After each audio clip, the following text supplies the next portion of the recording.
성령님 좋은 아침입니다. 이 시간 성령님을 초청합니다. 오늘도 내 안에 오셔서 하나님을 기쁘시게 드릴 것을 소원하게 해주세요. 오늘 말씀을 통해 구체적으로 무엇을 해야 할지를 깨닫게 해주세요. 깨달은 것을 삶 속에서 실천할 수 있도록 도와주세요. 아멘. 오늘 함께 나누실 하나님 말씀은 레위기 18장 19절에서 30절까지 말씀입니다.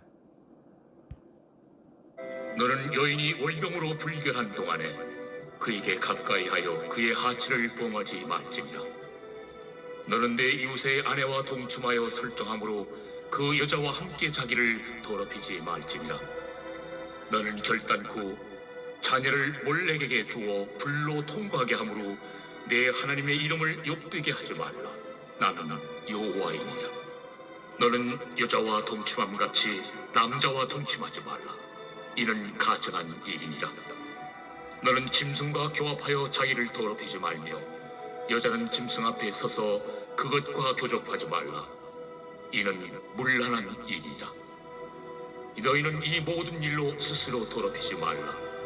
내가 너희 앞에서 쫓아내는 족속들이 이 모든 일로 말미암아 더러워졌고 그 땅도 더러워졌으므로 내가 그 악으로 말미암아 벌하고 그 땅도 스스로 그 주민을 토하여 내느니라.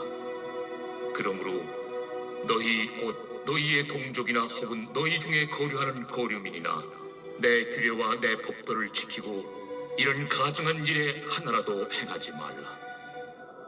너희가 전에 있던 그 땅 주민이 이 모든 가증한 일을 행하였고 그 땅도 더러워졌느니라. 너희도 더럽히면 그 땅이 너희가 있기 전 주민을 토함같이 너희를 토할까 하노라. 이 가증한 모든 일을 행하는 자는 그 백성 중에서 끊어지리라. 그러므로 너희는 내 명령을 지키고 너희가 들어가기 전에 행하던 가증한 풍습을 하나라도 따름으로 스스로 더럽히지 말라. 나는 너희 하나님 여호와이니라.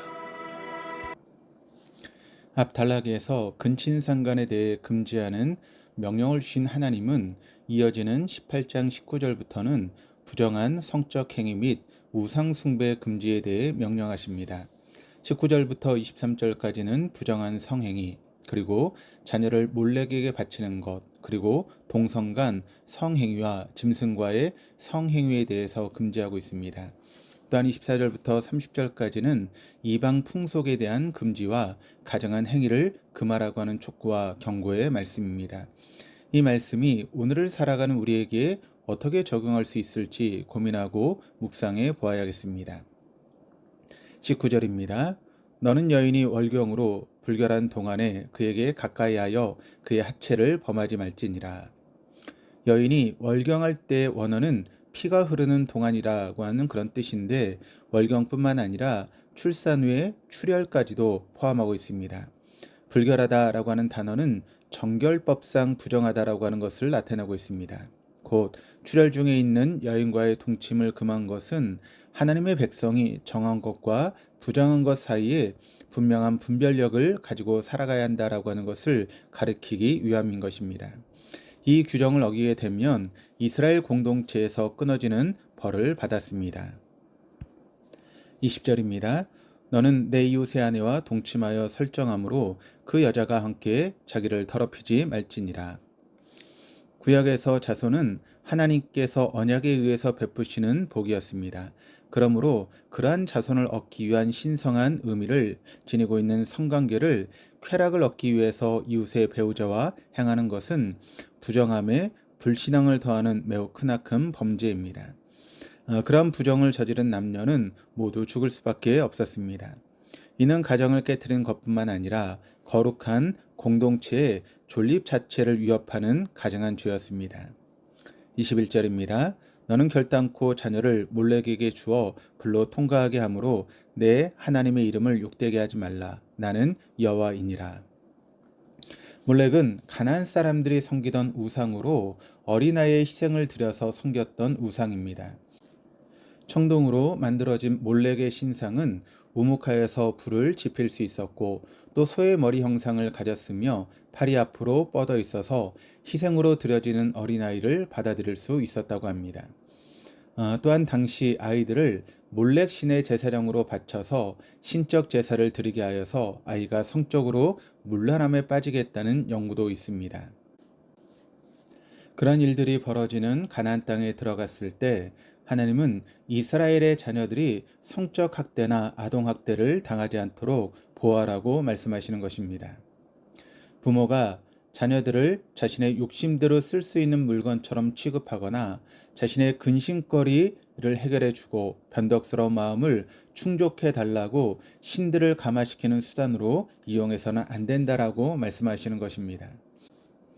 오늘날도 수없이 일어나고 있는 이러한 문제들을 어떻게 해결해 가야 할지 기도하며 지혜를 구하고 힘쓰는 우리들이 되어야 하겠습니다. 22절입니다. 너는 여자와 동침한 같이 남자와 동침하지 말라. 이는 가증한 일이니라. 동성 간의 성관계에 대해 금지하는 명령입니다. 창세기 19장에서 소돔에서 성행하던 죄였고 사사기에서도 그 예가 등장합니다. 신약성경 로마서 1장에서도 남자가 남자와 더불어 부끄러운 일을 한다라고 하는 표현으로 동성 간의 성관계를 언급하였습니다. 순리대로 쓰지 않고 영리로 쓰는 것이라고 말씀했습니다. 동성 성관계는 인간에게 허락하신 생명 탄생의 신성한 통로인 성관계를 동물적인 쾌락의 본능만을 위해 사용하는 것으로 하나님의 창조 질서를 깨트리는 심각한 범죄라고 할 수 있습니다. 23절입니다. 너는 짐승과 교합하여 자기를 더럽히지 말며 여자는 짐승 앞에 서서 그것과 교렵하지 말라. 이는 문란한 일이니라. 부정한 성행위에 대한 말씀이 이어지면서 23절에서는 짐승과의 성행위, 곧 수간에 대해서 언급합니다. 우리는 이러한 행위를 상상하기조차 쉽지 않은데 이미 3000년 전에도 이러한 일들이 인류사에 존재했다라고 하는 것이 놀랍기만 합니다. 이것은 인간이 그만큼 죄로 물든 존재임을 인정하게 되는 이유가 됩니다. 이집트에서도 수간이 있었고 가나안의 신화에도 그런 이야기가 등장합니다. 이는 곧 애굽과 가나안의 그릇된 종교와 사상을 따르지 않아야 함을 강하게 강조하시는 말씀입니다. 이 역시 하나님의 창조 질서를 깨트리고 도전하는 악한 범죄 행위였습니다. 오늘날도 하나님의 창조 질서를 깨트리고 있는 인간의 죄가 무엇인지 잘 살피고 돌아보아야겠습니다. 24절 25절입니다. 너희는 이 모든 일로스로 더럽히지 말라. 내가 너희 앞에서 쫓아내는 족속들이 이 모든 일로 말미암아 더러워졌고 그 땅도 더러워졌으므로 내가 그 악으로 말미암아 벌하고 그 땅도 스스로 그 주민을 토하여 내느니라. 가나안 땅의 족속들을 쫓아내실 때 너희 앞에서 쫓아내실 것이다라고 말씀하십니다. 이스라엘이 직접 보고 교훈을 삼을 수 있도록 그렇게 하시겠다라고 하는 것입니다. 땅이 더러워졌다라고 하는 것은 거룩하신 하나님의 관점에서 땅을 평가하시는 것입니다. 땅은 하나님의 거룩한 창조물이며 하나님의 소유이기 때문에 그들의 온갖 우상 숭배를 통해 영적으로 그 땅이 더러워졌음을 의미합니다. 그 결과로 그들을 벌할 수밖에 없고 또 땅도 스스로 그곳에 사는 자들을 토해낸다라고 말씀합니다. 하나님께서 만드신 땅이 오늘날 여러 가지로 오염되어 신음하고 있습니다. 사람들은 탐욕과 멸시로 땅을 학대했습니다. 땅이 인간을 더 토해내기 전에 하나님 만드신 이 땅을 잘 관리하고 보존해야 할 것입니다. 이것은 물질적인 것뿐만 아니라 영적인 것도 포함이 됩니다. 26절에서 28절입니다. 그러므로 너희 곧 너희의 동족이나 혹은 너희 중에 거류하는 거류민이나 내 규례와 내 법도를 지키고 이런 가증한 일에 하나라도 행하지 말라.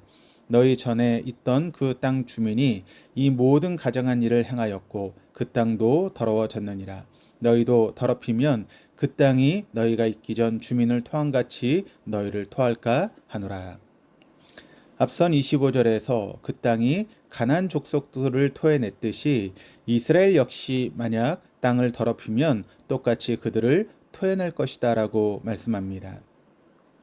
거룩하신 하나님 앞에서 거룩하지 못한 삶을 살아간다면 하나님의 백성도 하나님의 백성이 아닌 사람도 모두 다 하나님의 심판 아래 머물러 있음을 알아야 합니다. 마지막 29절에 30절입니다. 이 가증한 모든 일을 행하는 자는 그 백성 중에서 끊어지리라.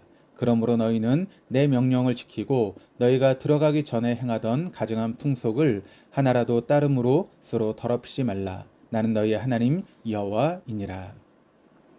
가증한 일을 행하는 자는 1차적으로 육체적인 죽음을 맞이하게 된다라고 하는 의미도 있지만 나아가 언약 백성에서 분리되는 영적 죽음을 의미하기도 합니다.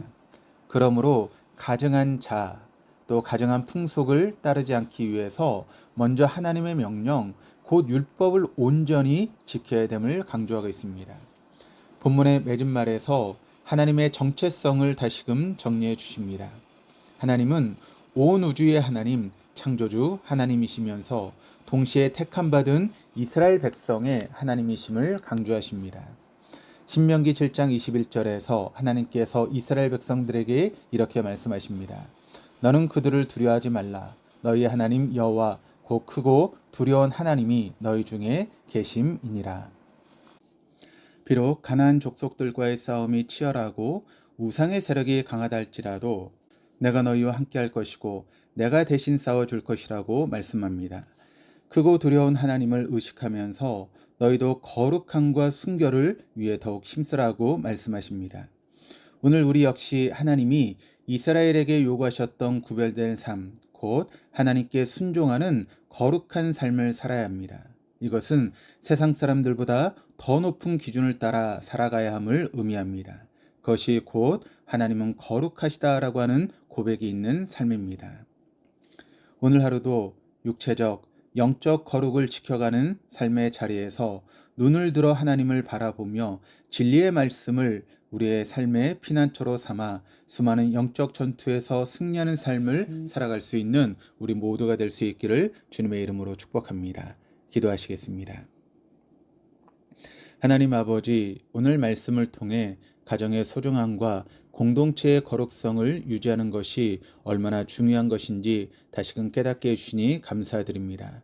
저희 삶의 자리에서 거짓을 피난처로 삼지 않고 하나님의 진리의 말씀을 피난처로 삼으며 말씀이 저희를 거룩하게 함을 경험할 수 있도록 도와주옵소서. 우리의 가정이, 우리 사회 공동체가 더욱더 거룩한 삶을 향해 갈 수 있게 하시고 하나님께서 만드신 이 땅과 피조물 역시 거룩하게 유지되고 관리해 나가는 인류가 되도록 붙들어 주시옵소서. 오늘 하루도 진리의 말씀 안에서 눈을 들어 하나님을 바라봄으로 참 평강을 누리게 하여 주시옵소서. 감사드리며 예수 그리스도의 이름으로 기도합니다. 아멘.